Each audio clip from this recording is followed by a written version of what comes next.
एक बार फिर से आपका स्वागत है सनसन यूनिक पर।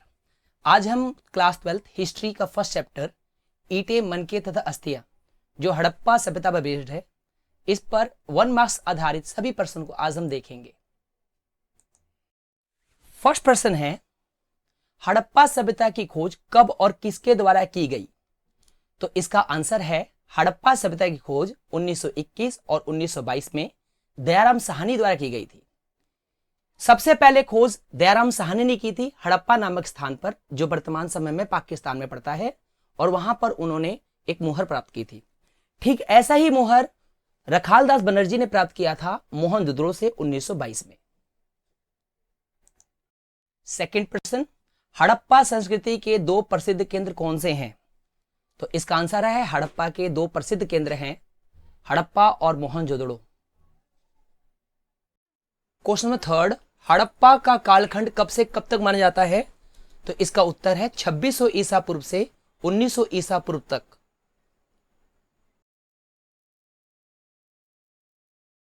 फोर्थ प्रश्न, हड़प्पा सभ्यता की जानकारी के मुख्य स्रोत कौन से हैं?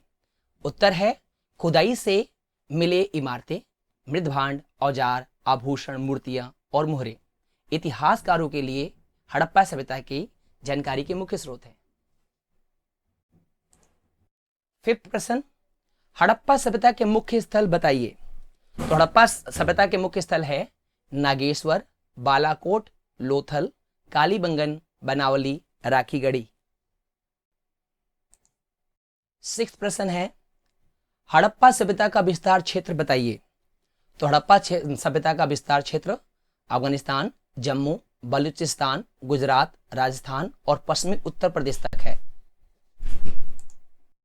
क्वेश्चन नंबर 7, हड़प्पा सभ्यता से पहले और बाद में भी संस्कृतियां अस्तित्व में थी, क्रमशः उन्हें क्या कहा जाता था?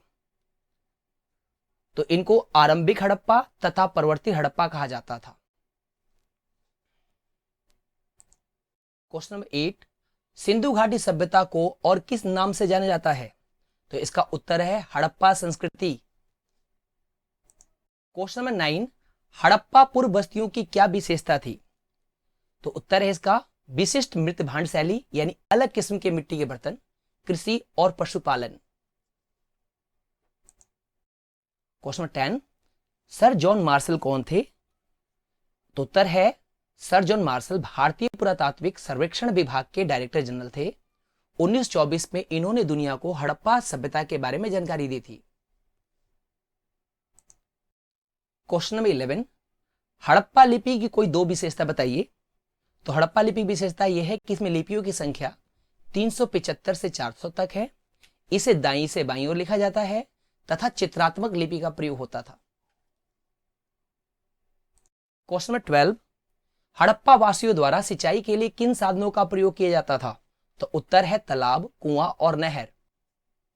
अगर आपको यह वीडियो अच्छी लग रही हो तो प्लीज इसे अधिक से अधिक लाइक करें और अपने दोस्तों को शेयर कीजिए। क्वेश्चन नंबर 13, फ्यांस क्या था? इससे बने छोटे पात्र इतने कीमती क्यों माने जाते थे? फ्यांस एक बहुमूल्य वस्तु था, इसको बनाना बहुत कठिन था, इसलिए इसे बहुमूल्य वस्तु माना गया। इसे रेत या बालू में चिपचिपा पदार्थ मिलाकर बनाया जाता था। जो इससे पात्र बनता था अर्थात बर्तन बनता था, उसे ही फ्यांस कहते थे। क्वेश्चन नंबर 14, हड़प्पा सभ्यता के किन देशों के साथ व्यापारिक संबंध थे? तो इसका उत्तर है ईरान, इराक, मिस्र और ओमान। क्वेश्चन नंबर 15, हड़प्पा सभ्यता के निवासी किन देवी देवताओं की पूजा करते थे? तो आंसर है मातृ देवी, आदिर शिव जो भगवान शिव थे, वृक्ष, पशु और पक्षी।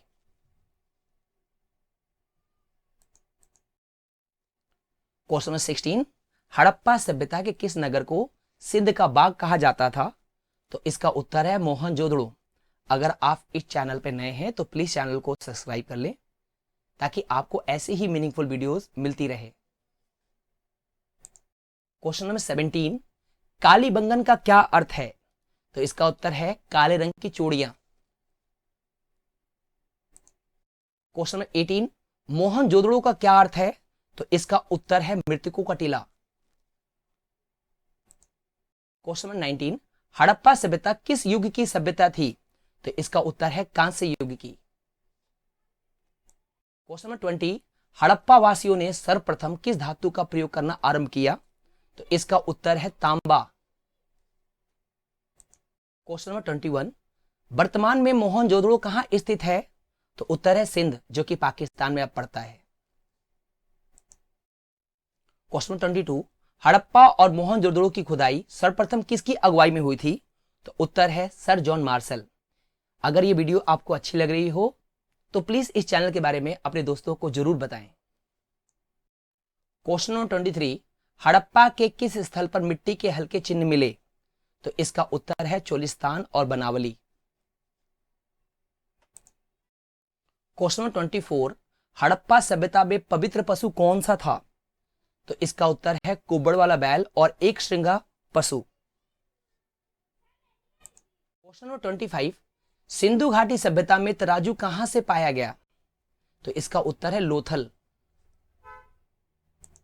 क्वेश्चन नंबर 26, पहली बार कपास उपजाने का श्रेय किस सभ्यता को जाता है? तो इसका उत्तर है सिंधु घाटी सभ्यता। क्वेश्चन नंबर 27, विशाल स्नानागार कहां मिला था? तो इसका उत्तर है मोहनजोदड़ो। क्वेश्चन नंबर 28, हड़प्पा के खंडहर किस नदी तट पर पाए गए हैं? तो इसका आंसर है रावी नदी। क्वेश्चन नंबर 29, मोहनजोदड़ो के खंडहर किस नदी तट पर पाए गए हैं? तो इसका आंसर है सिंधु नदी। क्वेश्चन नंबर 30, हड़प्पा संस्कृति का शासन किस वर्ग के हाथ में था? तो इसका उत्तर है वणिक वर्ग, जिन्हें व्यापारिक वर्ग कहा जाता है। क्वेश्चन नंबर 31, जुते हुए खेत का साक्ष्य हड़प्पा के किस स्थल पर मिला है? तो इसका उत्तर है कालीबंगन, जो कि राजस्थान में पड़ता है। क्वेश्चन नंबर 32, सिंधु घाटी सभ्यता के किस स्थल पर नहरों के कुछ अवशेष मिले हैं? तो इसका उत्तर है अफगानिस्तान में सेतुघई नामक स्थान पर। क्वेश्चन नंबर 33, मोहनजोदड़ो को कितने भागों में बांटा गया था? तो उत्तर है 2 भागों में, दुर्ग और निचला क्षेत्र। क्वेश्चन नंबर 34, किसके अनुसार हड़प्पा को ईंट चुराने वालों ने बुरी तरह नष्ट कर दिया था? तो इसका उत्तर है अलेक्जेंडर कनिंघम, जो भारत के पहले पुरातात्विक सर्वेक्षण जनरल थे। क्वेश्चन नंबर 35, हड़प्पा की सड़कों और नालियों को किस पद्धति के आधार पर बनाया गया था?